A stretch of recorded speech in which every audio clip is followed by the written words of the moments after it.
VCY America presents Crosstalk, a nationwide call-in program discussing issues that have an effect on our families, our communities, our churches, our nation, and our world. Crosstalk, an opportunity for you to voice your concerns for biblical principles. And now live by satellite and around the world on the internet at vcyamerica.org. Here is today's Crosstalk. Well, welcome to Crosstalk here on VCY America. My name is Jim Schneider. We thank you for joining us as we seek to keep you informed on vital issues that are impacting us across this nation and certainly around the world. And today, folks, we're going to be talking about an article that has been drafted here entitled Arming Al-Qaeda, Disarming Americans. Some disturbing things that are going on here in the United States and around the world. And to discuss the matter with us is Theodore Shoebat.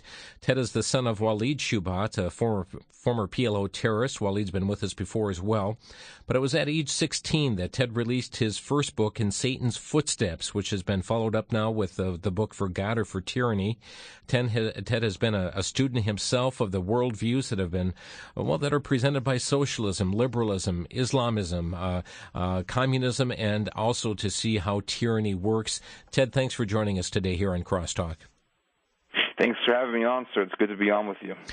You are concerned by the president's plan to disarm Americans. Tell us why. Here's the situation, and many of us already know this, is that he wants to ban semi-automatic weapons, which would include rifles and pistols. And many of us own rifles and pistols, and many of us love our weapons. We don't want to get rid of them, but he wants to get rid of those specific weapons. And ultimately, I think he wants to neutralize the Second Amendment, but he's doing that in a much more nice, sensitive, more gentler way.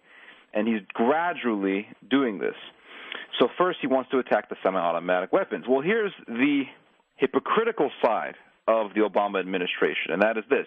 You want to get rid of semi-automatic weapons, but at the same time, you are helping give semi-automatic weapons and automatic weapons as well to the jihadists in the Syrian revolution.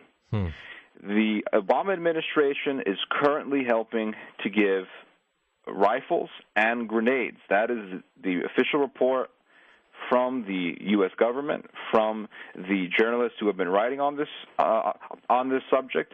It has been helping ship directly rifles and grenades to the Syrian rebels. Also, the U.S. government has sold, in 2011, it sold $33.4 billion worth of lethal weapons to Saudi Arabia, $1.7 billion to Qatar. And these countries, in turn, have transferred these weapons to the jihadists. The majority of them went to the jihadists. One American official, whose name is anonymous, this is what he had to say about these deals. He said, the opposition groups that are receiving the most of the lethal aid are exactly the ones we don't want to have it. In other words, America knows that the weapons it is sending to Saudi Arabia, it knows the majority of them are going to jihadists in Syria. So Obama wants to disarm us of our semi-autos, but yet he wants to give semi-automatic weapons and automatic weapons, in addition to that, to jihadists. What have you observed, and I know you've studied this out, what have you observed about governments that disarm their citizenry? Well, it is the trace of every tyranny. They want to make their civilians defenseless. The Japanese did it when they took over China. The Japanese did it to their own civilians. They even outlawed training martial arts under the Imperial Japanese Empire because they just wanted their subjects, not citizens, but their subjects, to be 100% vulnerable and defenseless.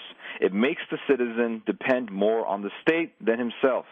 That is the ultimate goal. And also the goal is to make the citizens collectivists, to make them all depend on the collective body, all human beings coming together, just like what took place in the Tower of Babel, as opposed to allowing citizens to follow their own individual will. Also, in Nazi Germany, there was the Nazi weapons ban in the 1930s. That's one of the first things the Third Reich did, and when they took power over Germany. they not only did that to their own German citizens, but they did that to the French. Once they conquered France, they did not allow the French to have guns. And the law, or not really the law, but the edict that I'm talking about, and anybody can Google this, is the Nazi Weapons Act of 1938. It completely outlawed all German citizens from owning weapons, creating a dependence from the civilian upon the state. So it is the goal of every tyranny to make their subjects dependent on the government. And how do you do that? Get rid of their weapons. Simple as that. Yeah, and we're seeing a number of states now that are taking up the president's bidding. I see specifically Missouri is considering legislation right now that would require citizens to actually turn in their firearms within 90 days or face penalties. Do you fear there's going to be a backlash in our country?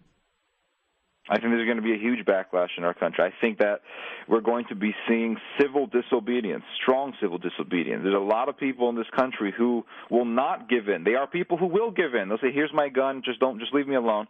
But there's a lot of people in this country. I mean, I've traveled all throughout this nation, and I've spoken throughout this country, and I have met a lot of zealot, patriotic people who have a zeal for Christianity, have a zeal for the Scriptures, have a zeal for the idea of America, not the handouts of the American government, but the pure, enlightening idea of America that rose in this country when it first became independent. And the British Empire, when they ruled over the colonies, they wanted to outlaw Americans from owning their muskets. And the U.S. people, the American people, the colonialists, that is one of the great evils that the Americans were revolting against. Another reason why the Americans revolted against the British Empire, read the Declaration of Independence. It says that King George has excited domestic insurrections amongst us and has endeavored to bring on the inhabitants of our frontiers the merciless Indian savages. In other words, King George is empowering the savages to attack us on our own frontier. Obama is doing a very similar thing. He is empowering the criminals to attack the civilians right here in our country. So there's going to be a huge backlash if Obama persists on these edicts that he wants to do on our Second Amendment rights. And as you're pointing out, Ted, that the hypocrisy here is that his administration is in essence on a mission to arm terrorists. Now, are you talking direct sales to rebels or some other means? Well, you see, America is very smart, and the Americans are playing a very sneaky and elusive game. They're not giving the weapons directly to them. That is, they're not giving automatic weapons. They're not giving heavy weaponry. They are helping ship, like I said, semi-automatic rifles to the rebels. That they are doing directly. But the heavy weapons, the machine guns, and the like, that is being done indirectly.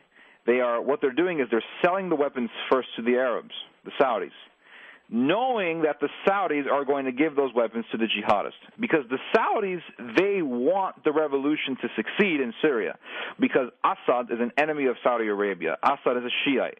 All Shiites are eternal enemies to Saudi Arabia because it's a Sunni nation. And it's the head of the Sunni countries, really. And they also hate the Arabs because the Arabs live a life of luxury. They don't see them as Islamic enough. So the Saudis are afraid of any Shiite that is in power. So they are supporting the rebellion with heavy weapons. That's also not forget. Chris Stevens, the ambassador who was murdered in Libya, before he was murdered, he was working with the rebel groups in Syria. He was getting weapons from Libya and helping them get transferred from Libya to Syria to help the Free Syrian Army. Thanks to the works of Chris Stevens, who is an ambassador of the U.S. government, who was part of Obama's administration, thanks to his actions, the FSA, the Free Syrian Army, is the most armed jihadist group in the Middle East. And they are pillaging the entire country. They're massacring Christians. Just look at the latest reports on what's happening to the Christians in Syria. Mm-hmm. You have over 100 Christians murdered. That's only the reported murders, not the unreported. You have 20 churches in Syria so far either destroyed or heavily vandalized and damaged. The country is now in chaos. It is almost in complete anarchy. And now look at the situation in Syria. The most armed people in Syria are the military. The second most armed are the terrorists. The most defenseless are the civilians. The civilians are the ones who are suffering the most right now. Now apply that to America. If you take away the weapons of the U.S. citizens, the American citizens, the most armed people in America are going to be the police and the military. The second most armed are going to be the criminals, and the most defenseless are going to be the civilians.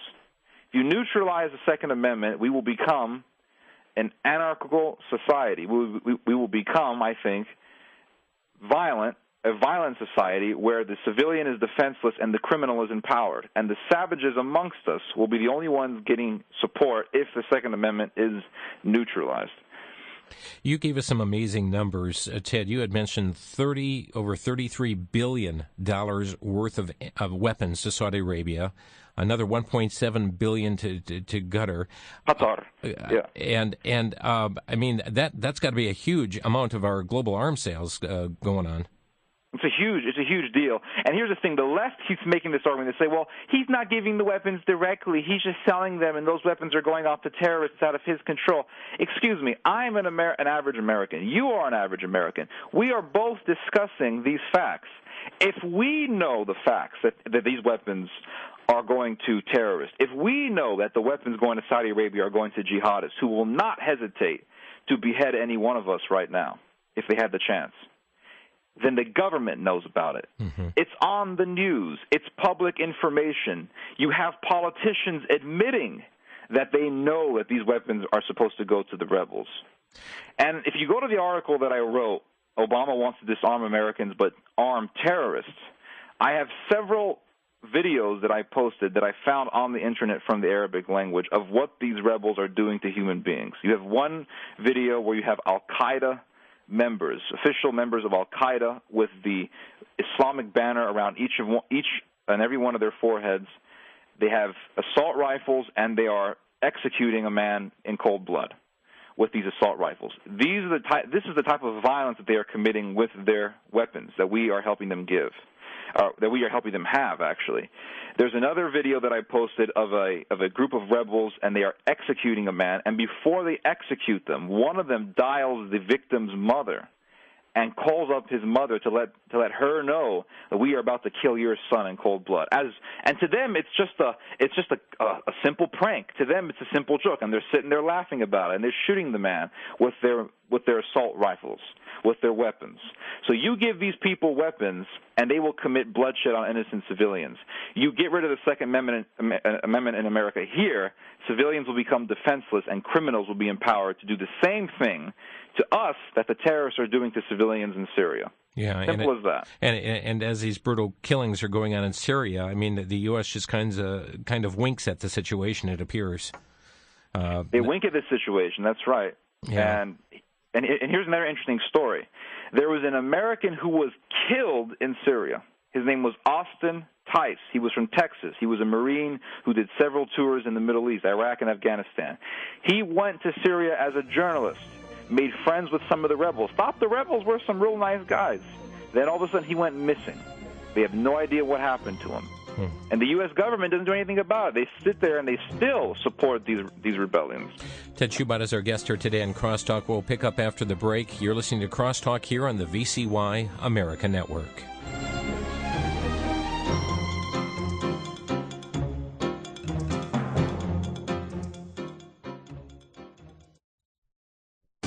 Back to Genesis with Dr. John Morris, creation researcher and scientist at the Institute for Creation Research. Dr. Morris, is there any evidence for dinosaur evolution? Chris, in the minds of evolutionists, there's always evidence for evolution. They interpret everything they see as evidence for evolution, even though it may not be at all.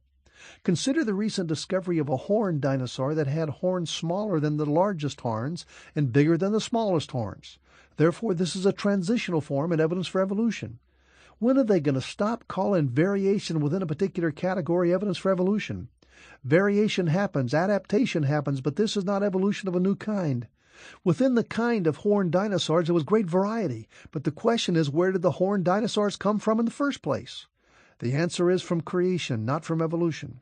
It all happened back in Genesis. For more information, visit our website at icr.org. I'm Chris O'Brien. Thanks for tuning in.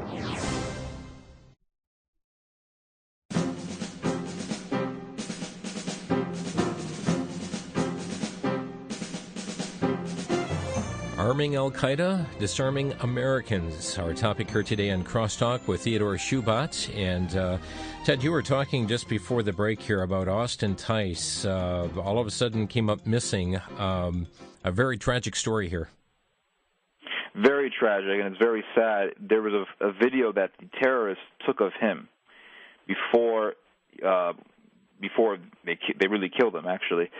And he's been missing since August 13th. No one has ever seen this man. And they say, well, he's still missing. We don't know if he's dead or not. The man is gone. He is not alive. And the reason why I know this is because there was a video taken of him by the terrorists. And in this video, Austin Tice is on the verge of weeping. He's screaming out in very, very sloppy Arabic, there is no God but Allah, and Muhammad is his messenger. And he's saying this in very broken Arabic because he doesn't speak Arabic. Mm-hmm. And then he starts screaming, oh, Jesus, oh, Jesus. Anybody can look this up on the internet. Just type in Austin Tice. He's screaming, oh, Jesus, because he's a Christian. And all of a sudden, the camera just shuts off. And that's the last thing we know about Tice. And ever since then, we have no trace of him. The U.S. government came out and said, well, we think the Syrian government kidnapped him. And those terrorists in the video, those aren't really terrorists. Those are just officials of the Assad government. And it's such a lie because if you look at the people dressed up in the video, they're all dressed up in official Al-Qaeda attire. They're all dressed up very well with the insignias of Islamic fundamentalists. And the last thing the Syrian government wants is a dead American by their own hands. That's the last thing they want. The Syrian government would not do something like this. It would not calculate a murder of an American civilian. It just wouldn't do it. So the rebels were the ones who did it. And the reason why the U.S. government has blamed it on the Syrian government is because they know they're supporting this rebellion, and they don't want people to think, well, why is America supporting a rebellion that has just murdered an American, kidnapped and murdered an American Marine? It doesn't make any sense. So the U.S. government is playing the game, and they are covertly and elusively involved heavily in this rebellion. And the U.S. government right now is working very deeply with the Turkish government because the Turks are giving lots of weapons to the Syrian rebellion. In fact, Chris Stevens, the ambassador who was murdered in Benghazi, he was giving weapons, working with the Turkish government. He was taking weapons from the Libyans and giving those weapons to the Turks. The Turks were giving those weapons to the Syrians. So, and also the Turks, they want NATO to work with them in ousting out Assad. And the Turks are more honest than we are. The Turks want to do military intervention. And we see also American politicians talking about doing the same thing. You have John McCain. You have Lindsey Graham. You have Joseph Lieberman. They're all together, collectively, coming out and saying, well, we need to do military intervention. Well, yeah. Let me ask you, if the goal is to get rid of Assad in Syria, what are they hoping will take his place? That's a very good question. The U.S. government foolishly has believed that the rebels will compose some sort of a roadmap for Syria post-Assad. And there was a Middle Eastern... You mean like they did in Egypt? What's that? Like they did in Egypt by putting in the Muslim Brotherhood? Exactly. They thought that the Muslim Brotherhood would have an organized plan for a more civilized Egypt after the fall of Assad. Well, it just didn't happen. There was a Middle Eastern politician who actually came out and he goes anonymous, but he came out and he said that the Americans expected that the rebels would give the U.S. a plan, a written-out plan, for a post-Assad Syria. He says, we have not seen a plan. There has been no effort by the rebels to write out a plan. And the reason why is because the Free Syrian Army and the majority of these rebels, they know what they want. They know they want a Sharia-compliant Syria. Mm-hmm. They're not going to tell the Americans that, though, because they want the American support. The last thing they want is America to pull out and disconnect it from supplies, weapons, logistics, communication, etc. And the rebels have not sent them that plan because they know that they want to make Syria into another Egypt. And at the end of the day, if Assad does go down, I believe he will be toppled, Syria will not be ruled by the rebels. Syria will be ruled by the Muslim Brotherhood. The rebels are not organized enough, and they are not intelligent enough to configure an organized government. So they will depend on a more wealthy, more intelligent, more organized group, such as the Muslim Brotherhood, to rule over them. Ted, do you believe a Sunni confederacy is being formed here? Yes, absolutely. You have Libya, Egypt, Tunisia is on its way. And also another country that we need to focus on is Jordan. All of these nations are Sunni countries. Now, here's the thing. Turkey is the most armed Muslim country in the Muslim world. They are second in NATO. They have a more powerful army than both England and Italy. They're very, very powerful militarily. And so the other Sunni nations, they are depending on Turkey to be the superpower in the Middle East in the future. Because here's the thing, there is no such thing as patriotism in Islam. The Libyans who did their revolution again and who attacked the ambassador, they don't see themselves as Libyans. The Muslim Brotherhood in Egypt does not see themselves as Egyptians. In fact, the jihadists in Tunisia, they were talking about getting rid of the official national Tunisian flag and replacing it with the black flag of Islam. Why? Because let's go back to Genesis 11. All the world was one, and they were one people. There was no national borders in Genesis 11. And these people were trying to build the Tower of Babel. Mm-hmm. Well, God displaced them, confounded their languages, and made them into different tribes and tongues. Well, that was nationalism. That was the creation of nationalism right there. Now, Islam wants to reverse that very truth. Islam wants to reverse that very aspect of our social order as human beings. They want to create a world without borders, a nation without without patriotism. They want to create one nation called the Nation of Islam, a universal utopia in which all people speak one language, Arabic, and are under one ideology, Islam. So they don't see themselves as Libyans, Egyptians, Tunisians, Syrians. They see themselves as citizens of the Nation of Islam. So they want to make all these countries Muslim in the effort to add states, to add more territory to the Islamic empire. And I believe that the head of that Islamic empire will be Turkey in the end, because they're the most powerful militarily.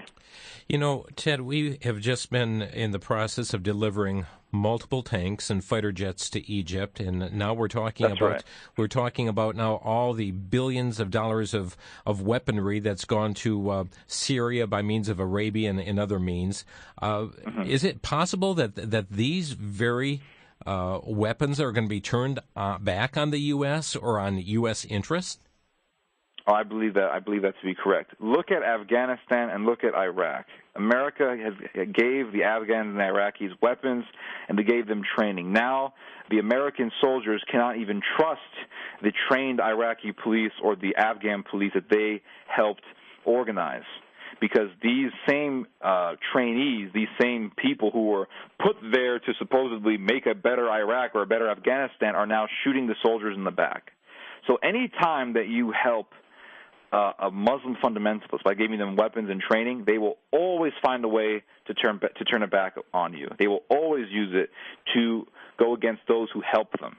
So they see the Americans actually as suckers. That is why the rebels are not showing absolutely any effort to organize a plan for a post-Assad government, because they know we're just going to use the Americans for now. We're not going to let them know our true intentions. They are stupid enough to trust us.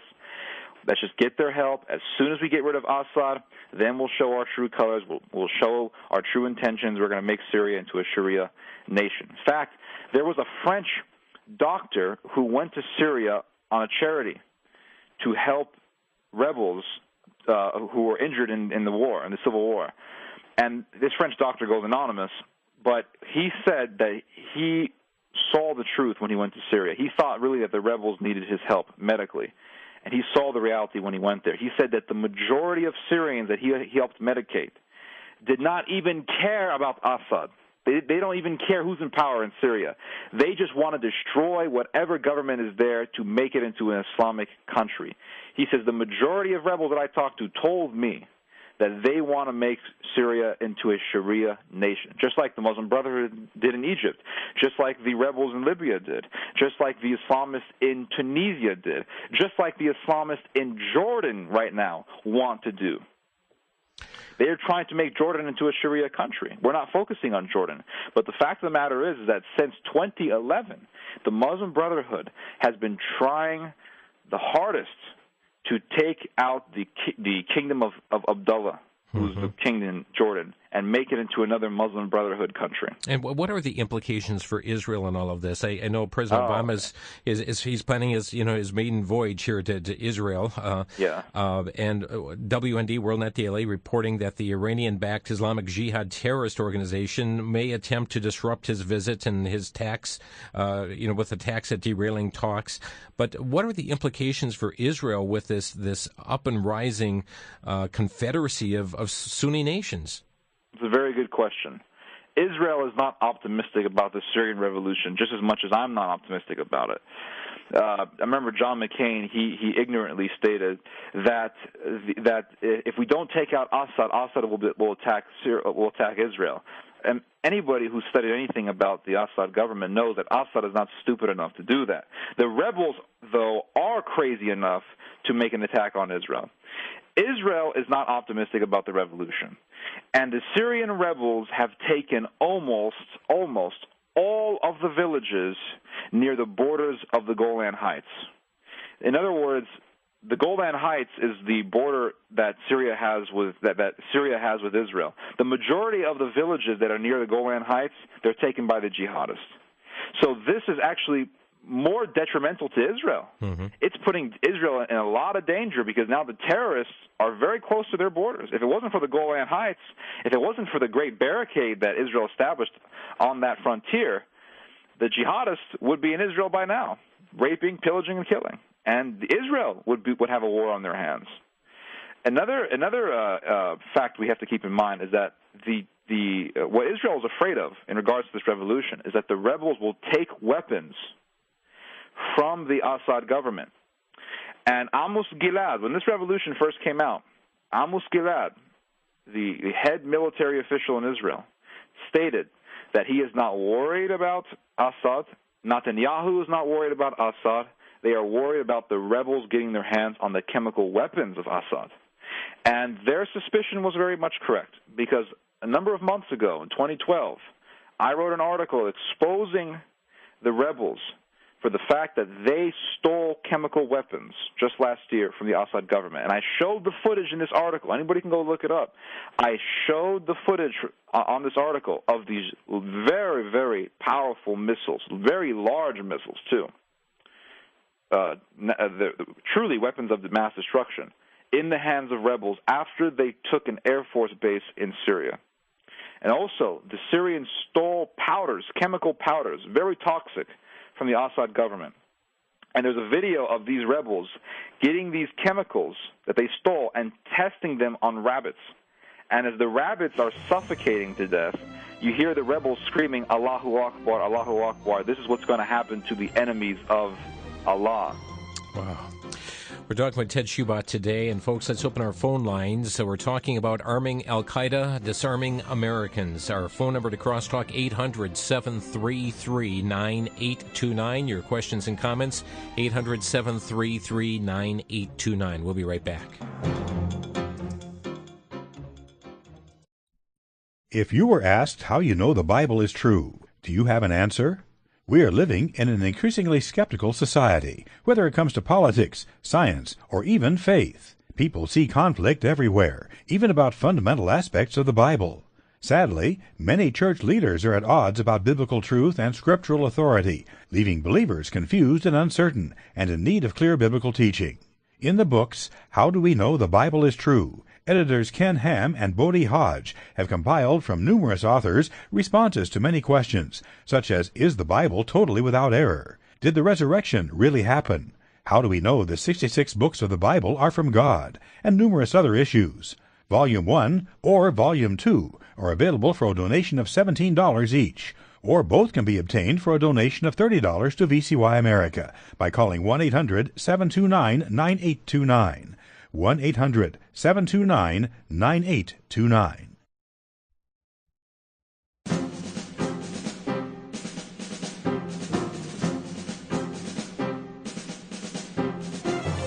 This is Crosstalk on VCY America. Ted Shoebat is our guest here today on Crosstalk. He's the author of a couple of books, including In Satan's Footsteps and also For God or For Tyranny. Also writes to a blog. Ted, for those who'd like to get your books, those who'd like to get more information, stay updated on these news reports you put forth, how can they best do that? Yes, they can. For one thing, the name of the book is called For God or For Tyranny. It's our latest book, and that book is about what happens when nations deny God's natural law, that our idea of liberty can solely come from the Bible and from Scripture. And the book really tells you how to put a filter in your brain so you can discern from what is good and what is evil. That's why Christ told us that we must be as wise as serpents and as innocent as doves. And they can get that book at Amazon.com. It's called For God or For Tyranny. Okay. And your website? Website is tedshoebat.com, but they can also go to shoebat.com, and a lot of my articles and books can be found on shoebat.com. Okay, and that's SHOEBAT.com, like shoe and That's bat. Correct. Shoebat.com. Just before we pick up our calls, let me get your comments as well, Ted, on a couple of nominees that are coming forth from the Obama administration.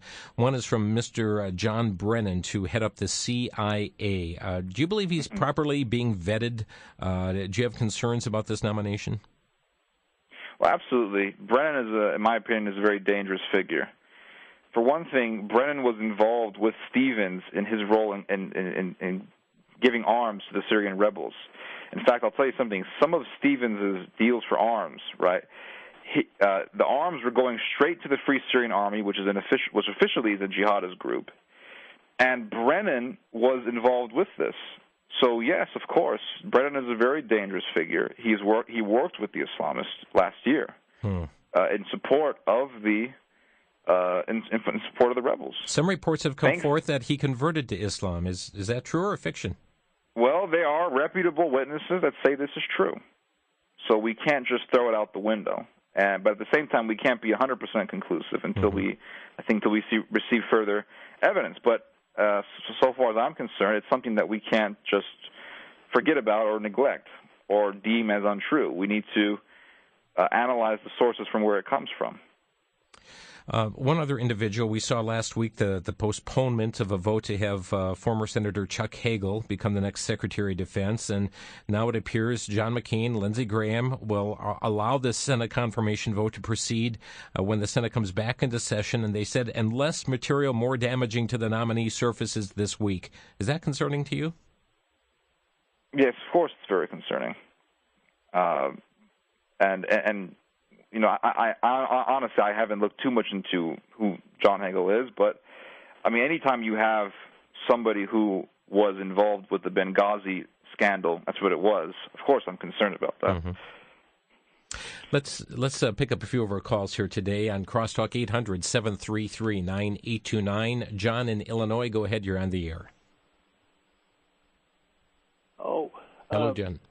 It has been obvious to me, even before he was elected, that Obama was not going to be good for the country. I was hoping that I was wrong, but I made a prediction before that election that was the first time, that if he ever got in, we'd never get him out, because I was pretty sure he was just another Adolf Hitler. So I think that we made a fatal mistake. That's all I had to say. Okay, John, thanks for your comments here today. Let's pick up Brian in Fremont, Ohio. You're on the air. Hi. I'd just like to make a comment about what's going on in this country. In my opinion, the worst enemy that we have today is Barack Obama. He is trying to dismantle this country by destroying our constitutional rights. He is taking the sacrifices that every American soldier has made, who has fought and died for that Constitution, and he's spitting upon their graves, and he's making every serviceman's sacrifice of little consequence. He needs to be impeached. America needs to wake up. This guy is dangerous. His intention is to destroy this country. He needs to be impeached. He needs to be indicted for high treason. And the blood of every American soldier that has died defending this country is crying out for justice. Call your congressmen, call your senators, get this guy out of office and bring him to justice. He's dangerous, and if you just look at his background, his upbringing was communist, and his anti-American Muslim groups that he's associated with, he's got to be taken out of office. Thank you for your comments here. Let me ask you, Ted. I mean, the last two callers here have both pinpointed at our current president, Mr. Obama. Is can things be looked at for one individual, or is this the fault of a nation here? It's the fault of the nation, absolutely. The government, and this is what I tell people all the time, the government is a reflection of the masses, and tyranny is founded in the masses. It's always been the case. If the politicians are evil, then the people are evil. And the last caller said that Americans need to wake up. And I absolutely agree with him. I couldn't have said it better myself.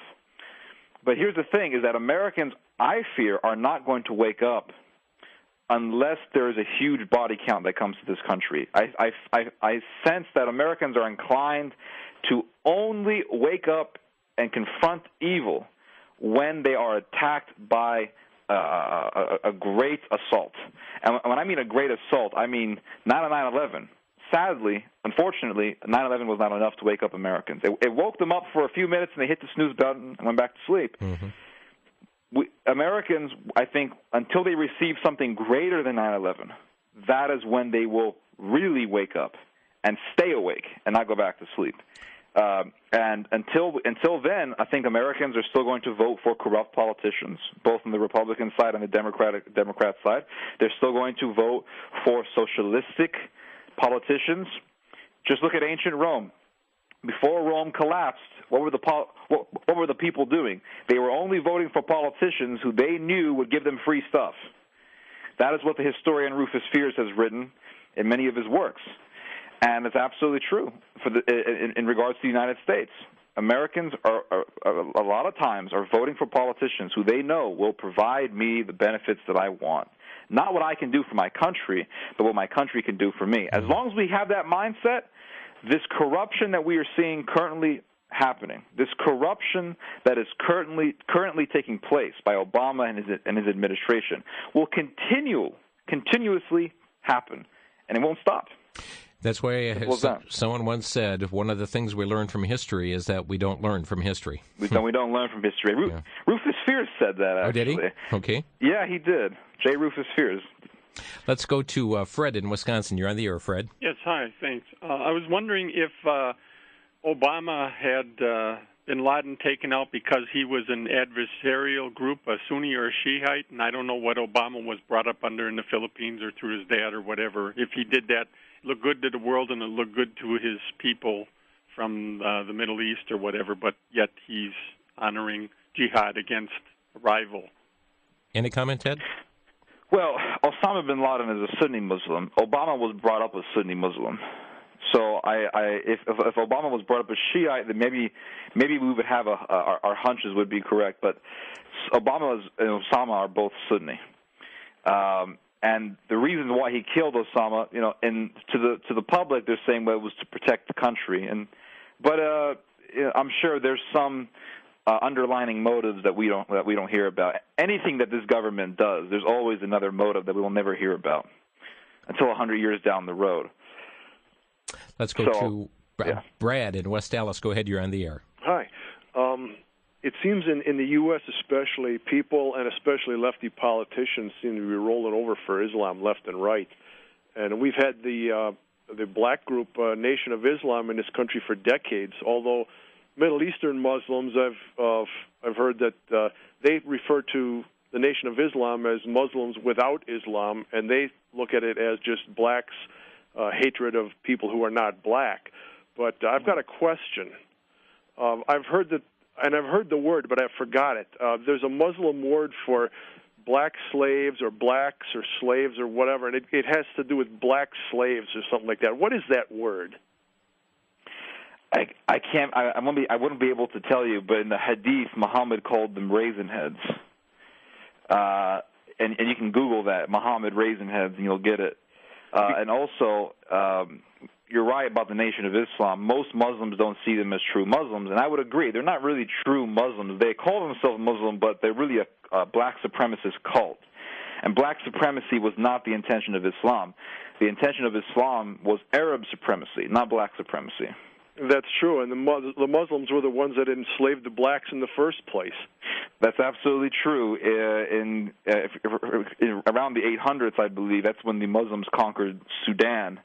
And when they conquered a lot of Africa, the Muslims actually beheaded, I believe, around 280 people and then paraded their heads as trophies. And that is also when they began the Arab slave trade. So when we're talking about slavery, we always talk about the colonialists in the 18th and 17th centuries, but we never talk about the origin of the slave trade, and that was not from the colonialists; it was from the Arabs. That's right. After they conquered where they were Sudan. buying them from. Brad, thanks for the call. Okay. Bye-bye. To Navarre, Florida. Rick, you're on the air. Yes, I have a question about the Russian involvement, or rather lack of it. The Russians have a big investment in the Assad regime, and I'm really surprised they haven't supported them more forcefully.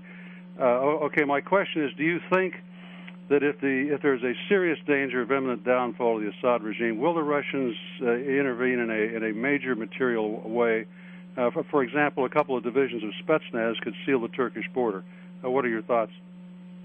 No, I don't think that Russia would do any serious assault in defense of Assad. They're not doing it now, so I don't think they ever really will. In fact, I believe the Russian government has told Assad to step down. So Russia is an ally to Syria, but at the end of the day, I think Russia will comply with the demands of the world community. That is NATO, the United States, the Western allies, etc. The reason why I think that Assad at the end will go down, though, is because look at Libya. Gaddafi said that he was going to resist American pressure, and he did. And Gaddafi was winning his war against the rebellion until NATO got involved. Now, the Americans, the French, and the British, and the Turks are all talking about using NATO to get rid of Assad.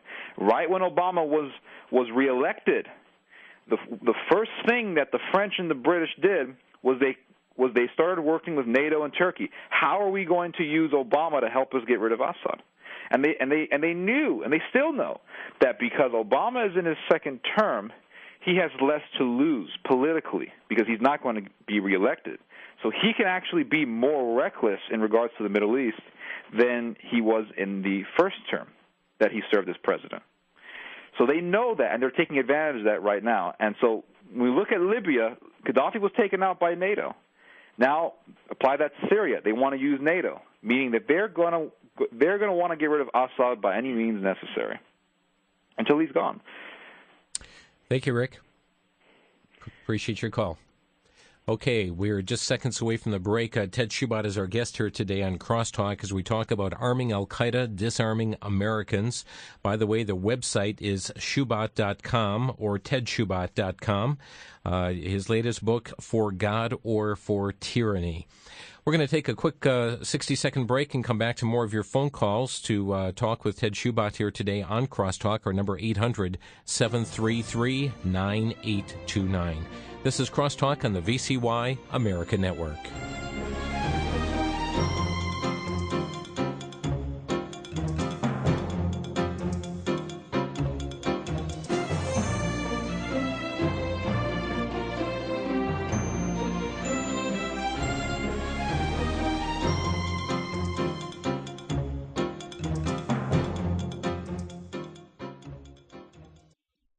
For the Worldview Weekend Minute, I'm Brandon House. Our website is worldviewweekend.com.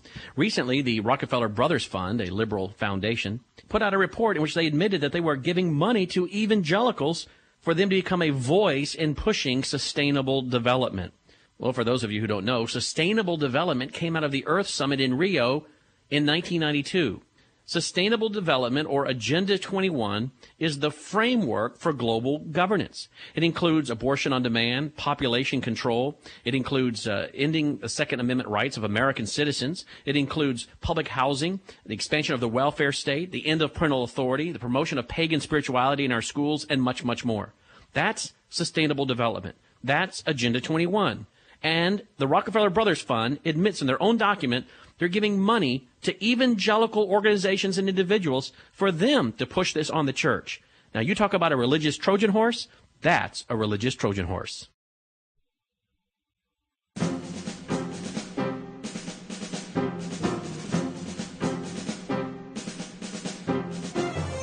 Arming Al-Qaeda, Disarming Americans. Ted Shoebat is our guest here today on Crosstalk, and we're going to pick right back up with the phone lines here.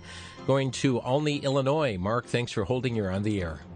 All right, thanks for taking my call. Mm-hmm. I got a couple comments. One is when you were talking about all the people that were killed after the guns were confiscated in Europe and Russia and Armenia and Africa. Did you put a number on those people killed during the 20th century? Did I ever put a number? No, I haven't put a number. I know it was in the millions, though. 260 million. I think people need to realize how drastic this is. Mm-hmm. We were given a talk the other day by a Second Amendment person, 260 million people killed in the 20th century due to gun confiscation. Wow. Right. And the other comment I'd like to make is I'm having trouble understanding people in the church. We've already talked about the people asleep, but the people that aren't so sleepy, they're not worried about all this because they're going to get raptured. And I don't think people realize that the rapture comes after a time of trouble. That's right. Well, you know, it's the Scripture tells us to occupy till I come. We need to go about doing the Lord's business until He comes again. Ted, I appreciate the call here. I'd like you to pick up, though, on another topic, Ted, here just briefly, and that is the word tolerance, because we hear that word a lot today. And I know that you even released a video clip, I believe, on your website today saying tolerance will kill us. What do you mean by that? Well, the reason why I say tolerance will kill, we have an obsession with tolerance, and the caller brought up the church right now. Many of the churches in America, they worship tolerance over truth. And if you tell them, well, I don't agree with this false religion, Islam, Mormonism, etc., they will say, well, you can't say that because you're acting intolerant. You don't have the grace of God in you. Excuse me. In the Scripture, St. Peter tells us to be vigilant, for Satan is walking amongst us as a roaring lion, and he's searching for anybody who is not strong in the faith. And so when we have this obsession with tolerance, this gives leeway to the forces of darkness to advance over Christendom, to advance over Christianity. And I have history on my side when I say these things. People say, well, Ted, you sound racist, you sound discriminatory, you sound bigoted, and you sound too much of a zealot. Excuse me, I have history, thousands of years of documented history on my side. It's the same thing with the Second Amendment controversy. People are saying, well, Obama just wants to protect children. Well, excuse me, the man is pro-choice. That's an oxymoron, for one. Secondly, when you look at history, no nation, for one thing, is immune from the lessons of history. When you look at history, history tells us that any time a government has pulled away the weapons of its citizens, the government has always become a holocauster, or almost always has become a holocauster. So we can't just take a risk here and say, well, Obama is different. You can't assume that. You have to follow the lessons of history if you want your nation to persevere. The same thing goes with tolerance. In 640, the Muslims conquered Egypt, which was under the Roman Empire at that time. The reason why the Muslims got in so easily was because the Egyptian people, who were Christians, said, well, the Muslims, they worship one God just like we worship one God. They're monotheistic just like we are. So let's allow them to come into our country. And they opened their borders. They welcomed the Muslims with open arms.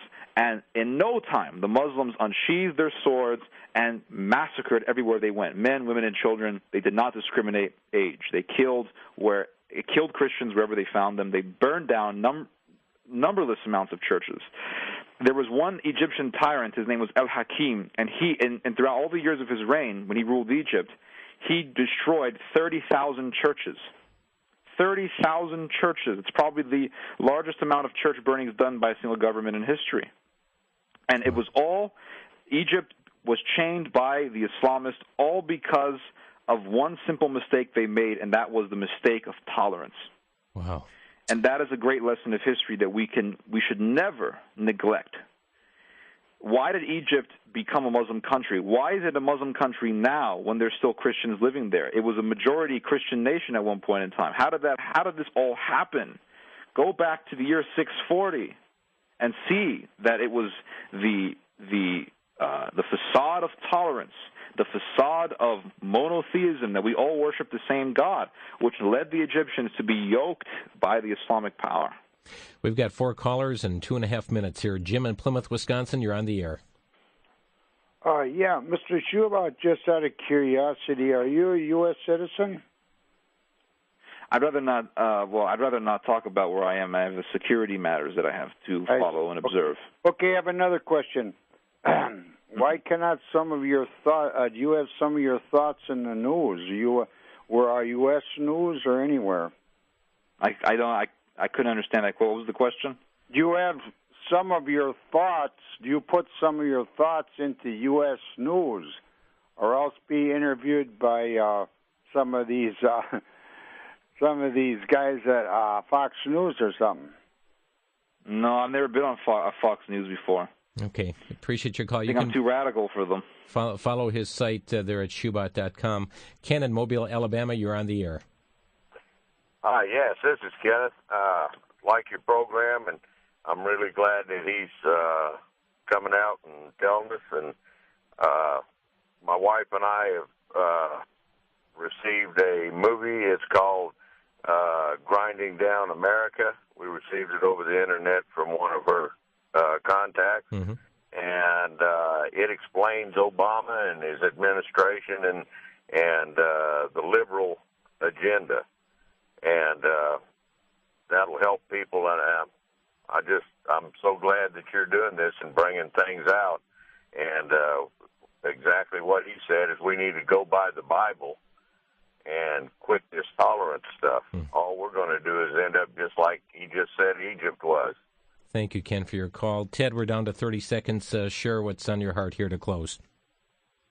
What's on my heart is that in this cultural war that we are in, the only people that will be the victors will be the zealots. You have the zealots on the left, you have the zealots on the Islamists, and the problem is that in Christianity today, we look down upon zealots as evil bigots. We should never do that.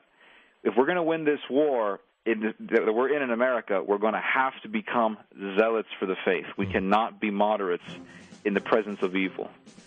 Ted Shoebat from Shoebat.com, thank you so much for being with us today and providing a warning, actually, to America. No problem, sir. Thanks for having me on. God bless. Bye-bye now. Ted Shoebat has been our guest. Again, the website, you can check out Shoebat.com or TedShoebat.com. Thanks for joining us today on Crosstalk.